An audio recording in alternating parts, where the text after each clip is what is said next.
Bonsoir et bienvenue dans ce nouveau numéro de Pulsation consacré ce soir à la chirurgie ambulatoire.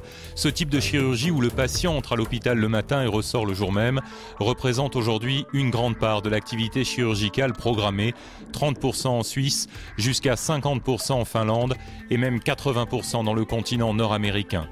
Pas moins de 37 types d'interventions sont reconnus comme étant praticables en chirurgie ambulatoire. Alors, la chirurgie ambulatoire touche tous les domaines de la chirurgie. Tous les départements des HUG en font. Le département de chirurgie en fait beaucoup dans tous les services pratiquement.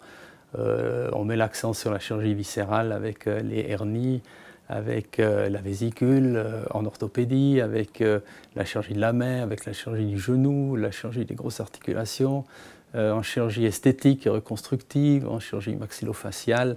La chirurgie thoracique n'est pas adresse, ni l'urologie où beaucoup de gestes se font en ambulatoire. Donc il n'y a pratiquement aucun domaine qui échappe à ce type de chirurgie qui ne change pas vraiment de la chirurgie normale. C'est simplement un geste chirurgical qui se fait dans la journée, le patient peut rentrer le soir. Et l'élément essentiel, c'est la maîtrise de la douleur. Si on arrive à maîtriser la douleur, le patient peut rentrer. Il y a des chirurgies plus minimes qui sont très douloureuses et les patients restent parce qu'on doit s'occuper de ça. Et il y a des chirurgies plus grandes, mais qui font moins mal et où le patient peut rentrer. Bonjour. Bonjour. J'ai rendez-vous Pierre Desclous. Bonjour Patrick, infirmier. J'ai rendez-vous pour aujourd'hui. Très bien. Écoutez, je vais vous laisser vous installer en salle d'attente tout de suite là. Et je viens vous chercher assez rapidement. D'accord, merci. Juste là. D'accord, merci. Pour pouvoir être opéré en ambulatoire, la personne doit toutefois répondre à certains critères de sélection. Pour être donc candidat à la chirurgie ambulatoire, un patient doit tout d'abord être indépendant, capable de rentrer le jour même à son domicile.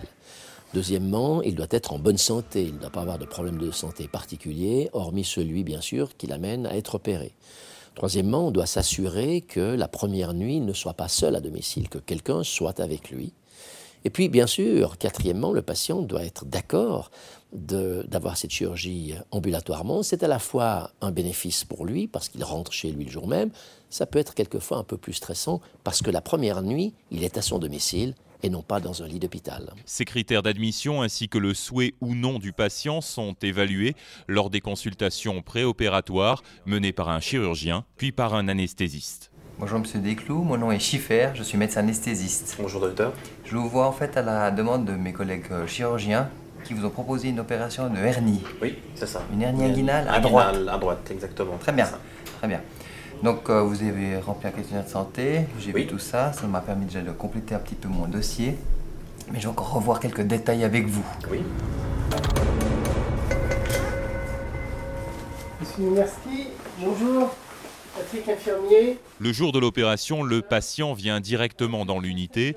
En effet, afin de ne pas perdre de temps dans les questions administratives, les formulaires d'admission ont déjà été remplis la semaine précédente. Voilà, on m'a proposé soit ambulatoire, soit de rester une nuit là. Et moi, je préfère rentrer quand même à la maison parce que je trouve plus confortable à la maison. Je préfère ambulatoire. Donc on verra bien à la fin de la journée comment ça va se passer, à quelle heure je rentre et puis voilà. Moi, j'ai choisi l'ambulatoire parce que c'est une petite opération de routine pour une hernie inguinale. Et je préfère pouvoir passer le peu de convalescence que je vais passer à la maison, entouré de ma famille, et que je puisse travailler aussi si on a besoin de moi. Dès son arrivée dans l'unité, le patient est pris en charge par un infirmier qui le prépare pour l'intervention. Bon, la tension est bonne. On est à 15/9, ça va. Un tout petit peu élevé, mais bon. Je pense que c'est aussi un peu on dirait que c'est le stress. Avant l'intervention, il est également vu par le chirurgien qui marque le site opératoire afin de s'assurer de l'endroit et du côté à opérer. Il est maintenant 8 h, direction le bloc opératoire.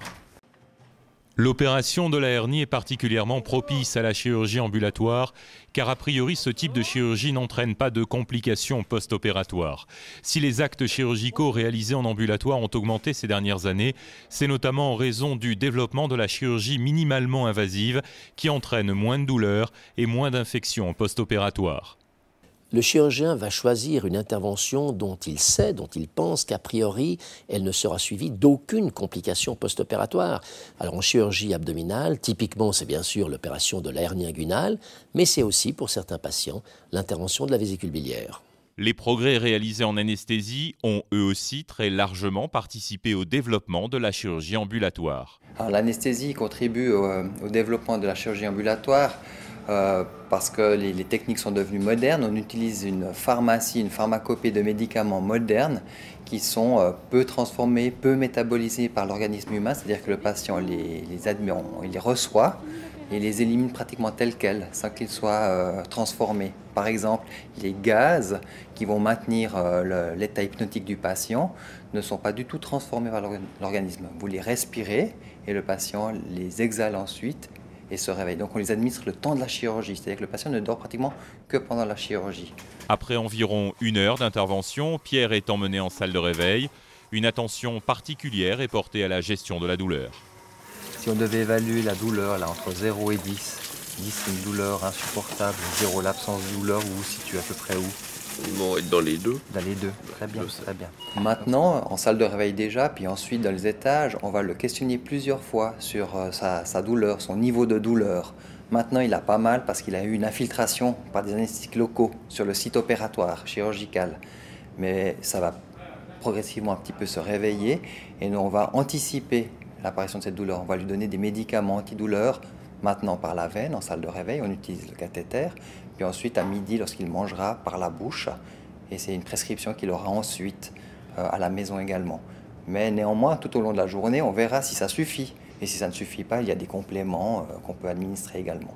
Pendant que Pierre se réveille, Julien est emmené en salle d'opération. Voilà, vous êtes arrivé dans le salle de l'anesthésie.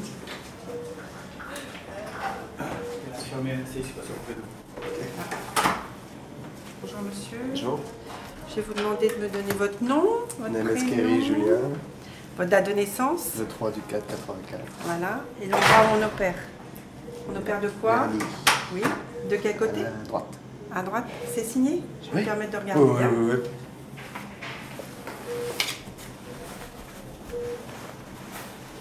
Oui. À midi, Pierre va bien et peut retourner dans l'unité. Oui, bonjour, c'est moi. Voilà, ça y est, c'est fait. Je suis réveillé. Ouais, bien. Merci, oui. Oui, ça a l'air. Non, ils ont dit en fin de journée, en tout cas pas avant 5 heures, je pense vers 6-7 heures par là. Julien le rejoint 2 heures plus tard. Les deux hommes restent tout l'après-midi sous surveillance. Donc il y a des règles pour l'ambulatoire. Pour pouvoir quitter l'hôpital, il faut que vous fassiez plusieurs choses. D'abord que vous puissiez manger sans problème, vous puissiez uriner au moins une fois avant de partir, que vous soyez accompagné, c'est le cas, même cette nuit. Ouais. C'est le cas? Ah oui. Vous ne conduisez pas? Non. D'accord. Et que vous n'ayez pas mal, d'accord? Donc si ces conditions sont remplies, vous pouvez rentrer chez vous ce soir. Moi, je trouve qu'il est en forme. Il a vraisemblablement bien réagi à l'opération. Il est pas spécialement souffrant, donc je suis contente. On va pouvoir rentrer. Alors, au premier lever, avant qu'un infirmier s'en aille, assez facile, ça tire un petit peu, et puis il faut faire 2-3 petits pas pour se dégourdir les jambes. On n'a pas trop l'habitude de rester couché toute la journée. C'est le chirurgien qui donne le feu vert du départ. À cette occasion, il délivre une ordonnance et un arrêt de travail. L'infirmière vous donnera encore les documents d'urgence, puis là il y a la feuille pour les prochains rendez-vous. Très bien. Est-ce que tout est clair pour vous? Vous avez Tout encore est des clair. questions? Non, je crois que c'est bon. Ça a bien été alors. Ça a été parfait. Une journée tranquille. Afin d'offrir un maximum de sécurité aux patients, des garde-fous sont posés avant leur départ à la maison. C'est ainsi que l'infirmière qui a pris le service de l'après-midi leur remet le numéro de téléphone du médecin de garde à appeler en cas de complications. Par ailleurs, le lendemain, un infirmier appelle afin de savoir comment la nuit s'est passée. Est-ce que vous avez ressenti à un moment ou à un autre de la température? La chirurgie ambulatoire comporte plusieurs avantages. La durée de séjour à l'hôpital est plus courte, d'où un meilleur confort du patient et un risque diminué de contracter une infection nosocomiale. Rentrer à la maison le jour même de l'opération peut toutefois entraîner de l'anxiété chez certains patients. La chirurgie ambulatoire doit bien sûr être extrêmement structurée et méthodique dans la prise en charge du patient et dans les différentes étapes que le patient franchit. Mais elle doit rester une chirurgie à dimension humaine, c'est-à-dire qu'on doit tenir compte des besoins du patient, de ses désirs, de son état d'esprit, pour respecter cette dimension humaine, tout ceci dans un cadre extrêmement bien organisé. Il est maintenant 18h15. Pierre et Julien quittent l'hôpital accompagnés. En cas de complications, le patient passe la nuit à l'hôpital. Au revoir. Au revoir. Bonne convalescence. Merci. Au revoir, madame. Au revoir. Au revoir. 3 jours plus tard, a lieu la première consultation post-opératoire. Bon, les plaies ont l'air parfaitement calmes. J'ai les mains un tout petit peu froides, donc ça peut m'excuser. Lundi, je suis rentré à la maison. J'ai passé la nuit plus ou moins bien. Donc, comme j'ai dormi sur le dos, c'était pas toujours évident. La journée de mardi s'est bien déroulée. Je suis resté donc tranquille, au calme, à lire, à regarder un peu la télévision, à dormir un petit peu, mais vraiment sans faire trop d'efforts. Le plus dur, c'est de passer de la station assise à debout, ça tirait un petit peu. Et puis maintenant, on est jeudi, donc le 3e jour après la consultation, tout va bien, ça tire presque plus, je peux marcher normalement, je peux remettre un pantalon normal. Et je crois que la vie va reprendre tranquillement son cours. Bon, encore rester quand même en faisant attention quelques jours. Bah ma première nuit s'est très bien passée, j'ai pu très bien dormir. Juste de temps en temps à me lever pour aller aux toilettes, mais c'est tout. Niveau angoisse, non, aucune. Je pense que ça allait très bien se passer, puis ça s'est très bien passé. Les pansements sont enlevés 10 jours plus tard. Aujourd'hui, on va enlever les pansements, hein, regarder comment les plaies sont, puis je vais remettre des petits stéristrips. Donc on a mis des fils résorbables en principe, hein. Donc il n'y a pas besoin de les enlever. Ils vont se détruire d'eux-mêmes avec le temps. 3 semaines après, l'opération n'est déjà plus qu'un souvenir. Bah là, ça fait 3 semaines maintenant que j'ai été opéré, et puis tout va bien. C'est juste long en fait de rester à rien faire à la maison. Le travail, je peux pas reprendre pour le moment, parce que vu que je suis carreleur, je porte pas mal de charges un peu lourdes. Et vu qu'ils veulent pas qu'on porte des trucs lourds pour le moment, je dois rester encore 2 semaines à la maison. Et bien voilà, ça fait 3 semaines après l'opération et j'ai déjà repris le travail. Donc comme vous le voyez, je suis dans une cuisine. Le travail va bien, les douleurs, j'en ai plus du tout. Donc 0 sur 10, ils nous demandaient de tester la douleur. J'évite quand même de porter des casseroles trop lourdes. Je demande à mes collaborateurs de donner un petit coup de main s'il le faut. Et autrement, je vis normalement, je peux conduire, me promener. Et la vie reprend son cours. La dernière minute de ce magazine Pulsation maintenant avec ces 2 infos pratiques. Rendez-vous avec Pulsation papier disponible dans tous les lieux de soins des Hugues. Vous retrouverez également toute l'actualité des hôpitaux universitaires de Genève sur Internet. L'adresse s'affiche sur votre écran. Le mois prochain, Pulsation vous emmène au Cameroun pour découvrir les multiples facettes d'un partenariat Hugues, Faculté de médecine et Cameroun.